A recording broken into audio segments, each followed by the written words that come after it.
오늘 거룩한 주 예배 참 다루셨습니다.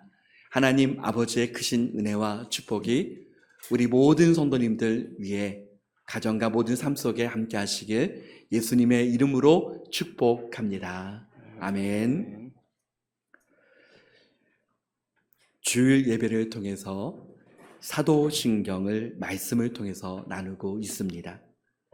사도신경은 한마디로 말한다면 사도들의 신앙을 따라가는 것입니다. 그렇다면 사도신경을 함께 우리가 고백하는 이유가 무엇입니까? 사도신경을 공동체가 함께 고백함으로 교회가 함께 같은 믿음을 고백하는 것입니다. 같은 믿음. 또 함께 예수 그리스도 안에서 믿음의 고백을 통해서 연합을 이루는 것입니다. 사도신경 강해를 처음 하면서 말씀드린 것처럼 이단을 구별하는 방법 가운데 하나가 사도신경입니다. 사도신경의 내용을 믿고 고백하고 있는가? 사도신경을 고백하면서 오늘은 저리로서 산 자와 죽은 자를 심판하러 오시리라. 오시리라. 예수님이 다시 오십니다. 성도들에게 있어서 예수님의 재림을 믿는 신앙은 너무나도 중요한 신앙입니다. 그런데 사실 예수님의 다시 오심, 재림을 믿는 것은 일반적으로 성도들에게 있어서 그렇게 믿음으로 다가오지 않는 것이 사실입니다. 왜냐하면 재림이라고 붙여진 이단들이 많이 있습니다. 또 이단이 제일 많이 공격하는 부분이 재림신앙 부분입니다. 특별히 한국교회에 있어서 1992년에 대단한 사건이 있었습니다. 1992년 10월 28일 예수님이 오신다라고 하는 다미 선교의 사건이 있었습니다. 그래서 여러분 그때 당시에 지하철을 타기만 하면 다미 선교회가 피켓을 들고 전국적으로 이렇게 들고 있어서 사람들이 1992년 10월 28일이라고 하는 그 날짜를 그때 당시에 많은 사람들이 기억하고 있습니다. 그래서 지금도 기억하면 정말 예수님이 오시고 휴거가 있는가? 지상파 방송국에서도 그 현장을 찾아가서 촬영하고 생방송으로 정말 예수님이 오시는가? 생방송으로 진행됐던 적이 있었습니다. 그런데 그때 다미선교회가 말하는 것처럼 예수님이 오신다고 했는데 예수님이 오시지 않았습니다. 그 이후에 한국 사회에 있어서 또 한국 교회에 재림신앙이 많이 희미해지게 되었음을 봅니다. 그런데 잘못된 재림신앙이 문제이지 우리에게 예수님의 재림신앙을 갖는 것은 너무나도 중요한 것이고 사도신경에서도 고백이 나옵니다. 초대교회 때 성도들은 모였다가 헤어질 때 인사가 요한계시록 22장 20절 우리 다 같이 읽어보겠습니다. 이것들을 증언하신 이가 이르시되 내가 진실로 속히 오리라 하시거늘 아멘 주 예수여 오시옵소서. 아멘. 아멘 주 예수여 오시옵소서. 이것이 마라나타 아닙니까? 그래서 말씀을 근거로 초대교회 성도들은 마라나타 하면서 헤어질 때 인사를 나누었습니다. 여러분, 마라나타 인사하는 것은 오늘 우리가 함께 읽은 데살로니가전서 4장 18절 말씀에 이와 같은 말로 서로를 위로하라. 마라나타라고 인사하면서 서로를 위로하고 격려하는 것입니다. 하나님의 나라와 예수님의 다시 오심을 그만큼 사모했다는 것입니다. 저리로서 산 자와 죽은 자를 심판하러 오시리라. 우리 다 같이 한번 고백해 보겠습니다.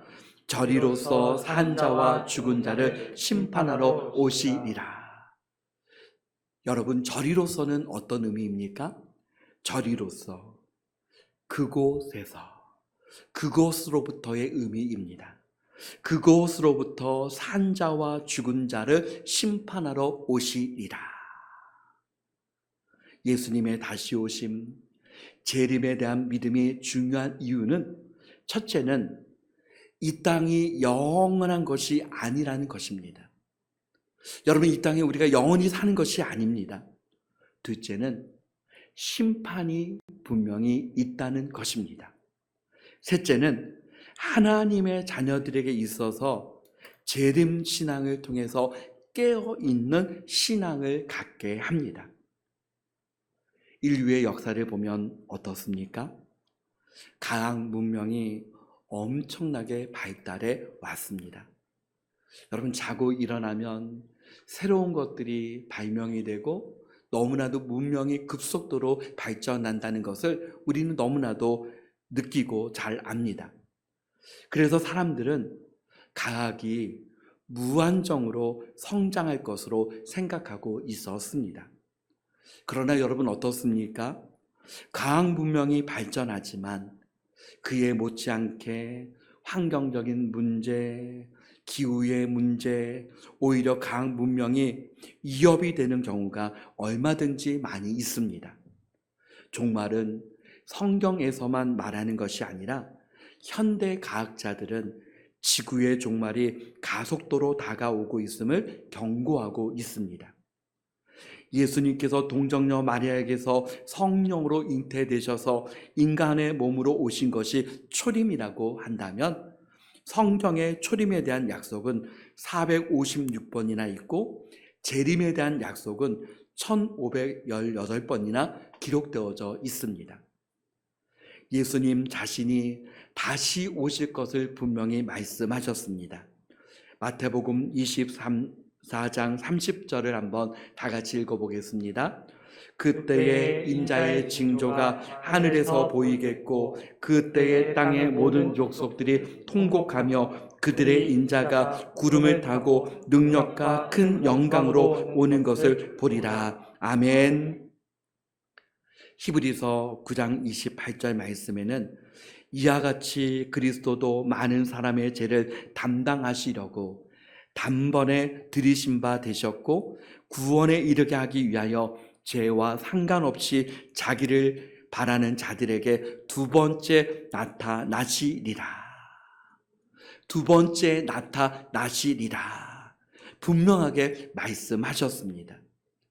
사랑하는 성도 여러분, 예수님의 다시 오심을 믿으며 하나님 나라의 든든한 소망을 가지고 살아가는 우리 모든 성도님들이 다 되시길 주님의 이름으로 축복합니다. 예수님은 어떤 모습으로 오십니까? 성경의 말씀을 통해서 보면 예수님의 재림의 모습을 하나님의 말씀은 구름 타고 오신다라고 말씀합니다. 영광으로 오신다고 말씀합니다. 불꽃 가운데 오십니다. 천사의 나팔 소리 가운데 오십니다. 각 사람의 눈에 볼 수 있게 오십니다. 심판주로 또 사랑으로 오신다라고 말씀하셨습니다. 그렇다면 여러분, 예수님은 언제 다시 오십니까? 이것은 모든 믿는 자에게 또 믿지 않는 사람에게도 가장 궁금한 문제 중에 하나입니다. 그런데 예수님께서는 언제 오신다라고 말씀하지 않으셨습니다.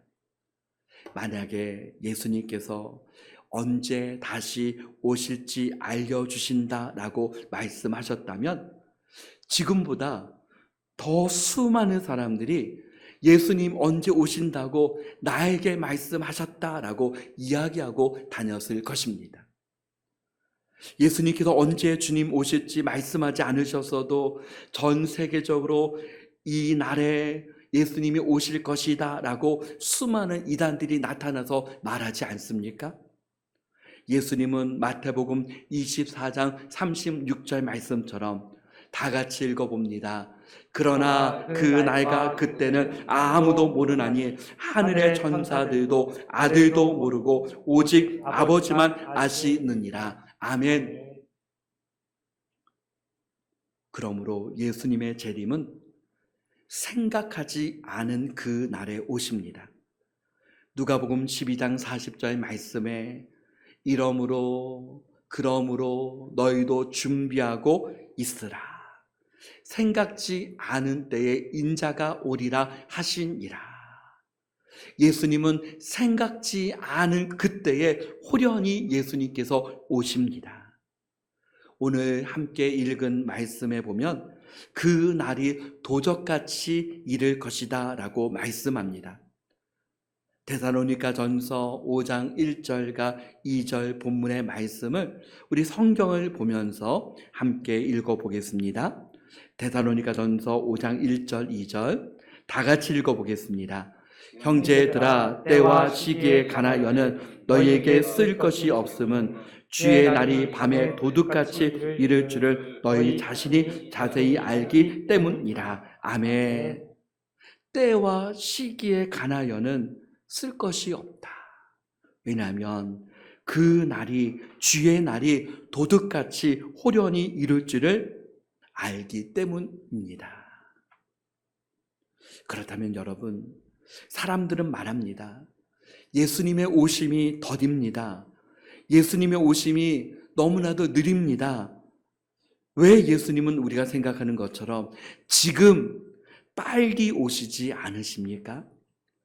베드로 후서 3장 9절 말씀에는 주의 약속은 어떤 이에 더디다고 생각하는 것 같이 더딘 것이 아니라 오직 너희를 다하여 오래 참으사 아무도 멸망치 않고 다 회개하기에 이르기를 원하시느니라. 오래 참으심, 하나님의 사랑입니다.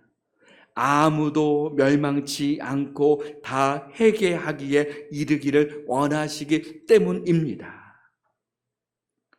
예수님께서 언제 다시 오심을 말씀하지 않으셨지만 다시 오심의 징조를 말씀하셨습니다. 요즘에 일기예보는 사실 정확하지 않습니까? 그런데 예전에 또 성경에 쓰여진 그때는 일기예보를 할 수 없는 시대이고 또 정확하지 않은 어떤 날씨에 대해서 정확하지가 않습니다. 그냥 어떤 변화들을 보고 날씨를 예측할 뿐이었습니다.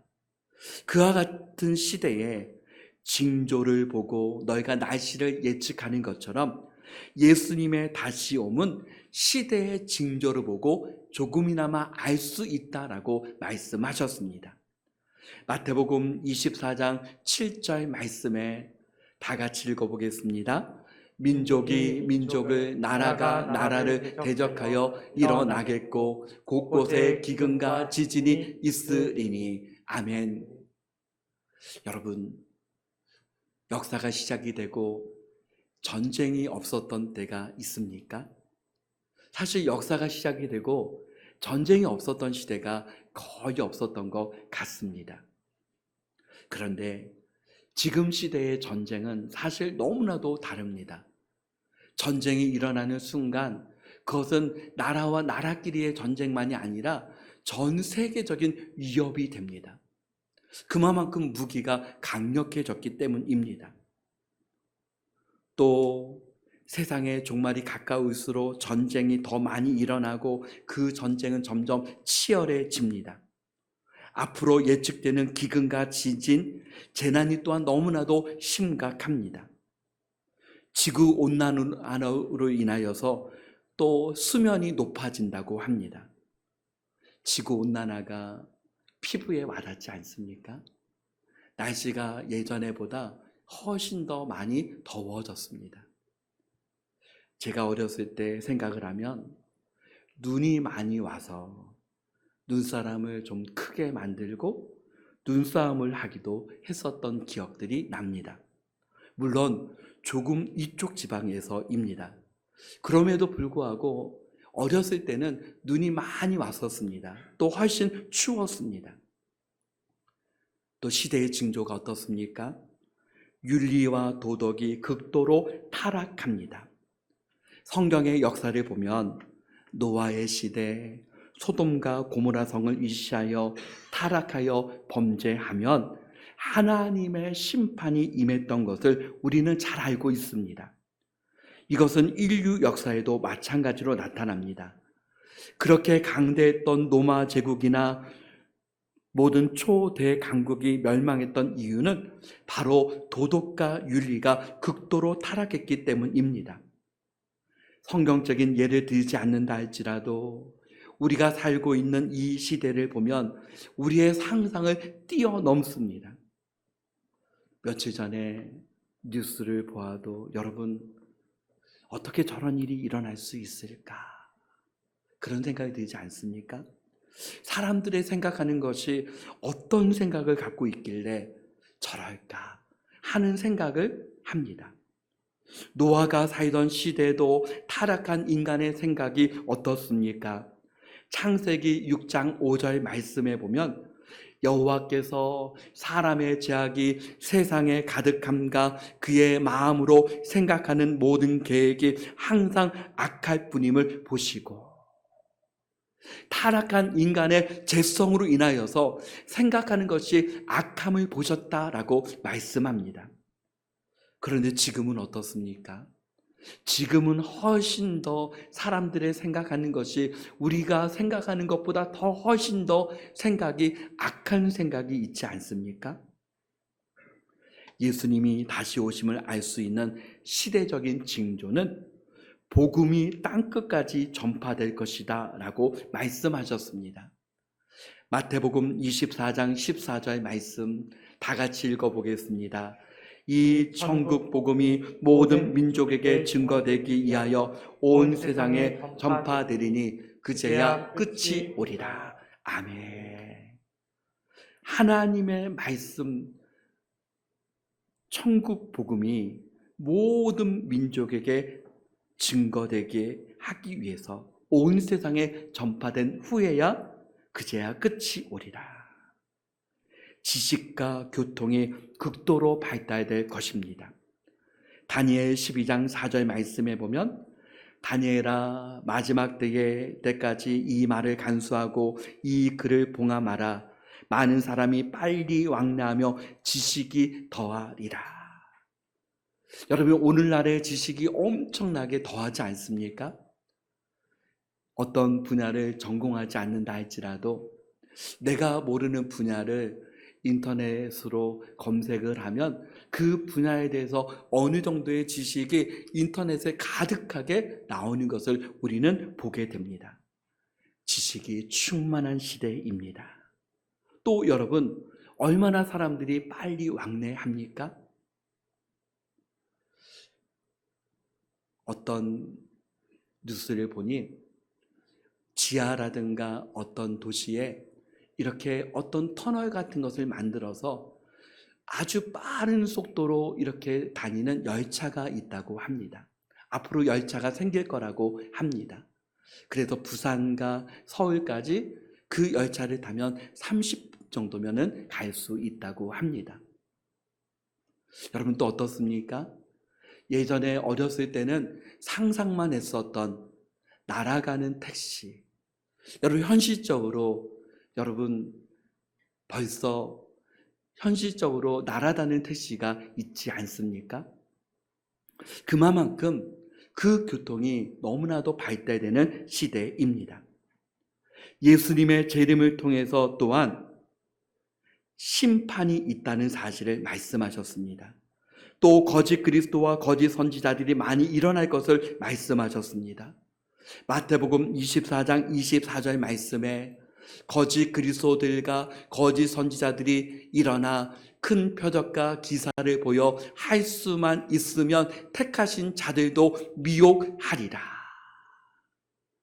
여러분, 큰 표적과 기사만 보면 그것이 정말 진리라는 것을 알 수 있는 것이 아닙니다.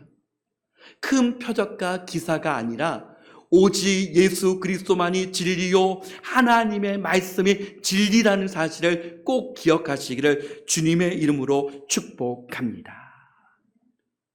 하나님의 심판은 여러분 어떻습니까?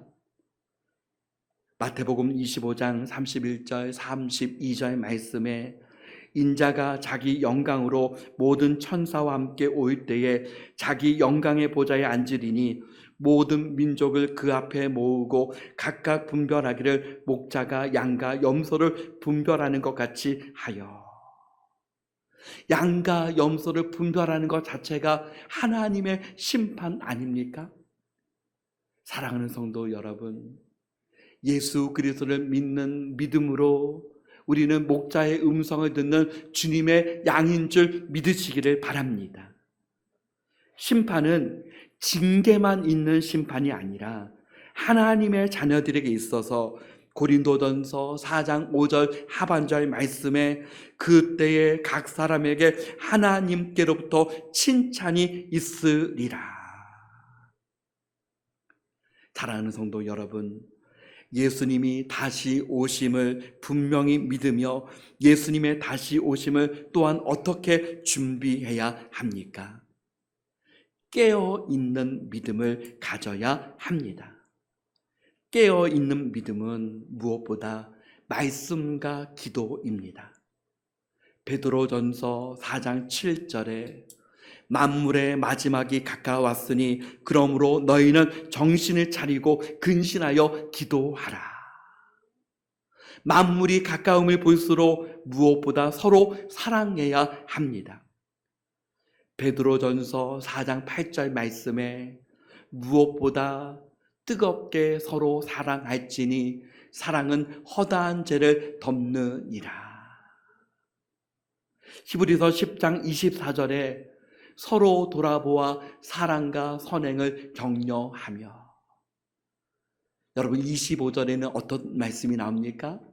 모이기를 피하는 어떤 사람들의 습관과 같이 하지 말고 모이기를 더욱더 힘쓰라 라고 말씀하지 않습니까?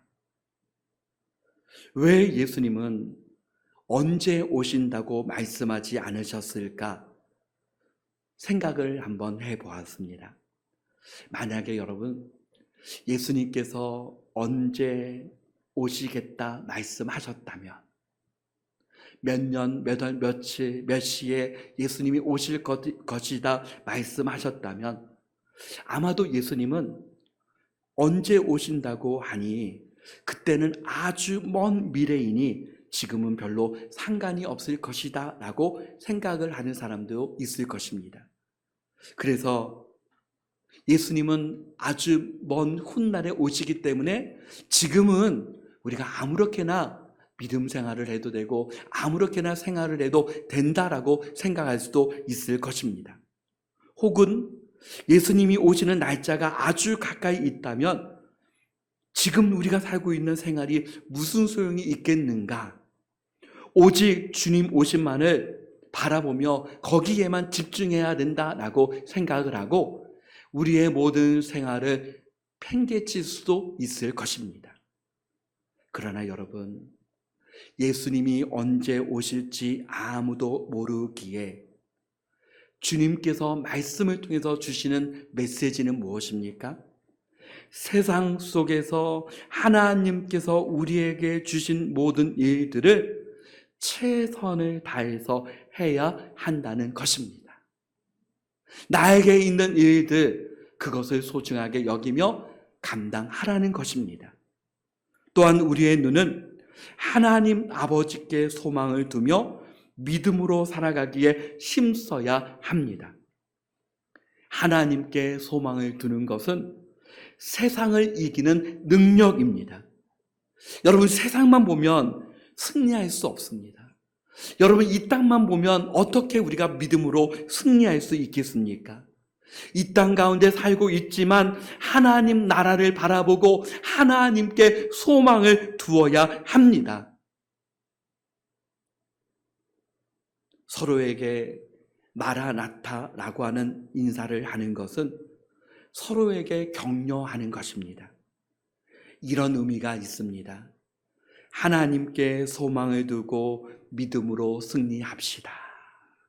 하나님은 살아 계십니다. 하나님은 우리와 함께 하십니다. 예수님께서 말씀하신 것처럼 내가 세상 끝날까지 너희와 항상 함께 하리라. 그 주님의 말씀을 기억합시다. 충성된 하나님의 자녀들이 됩시다.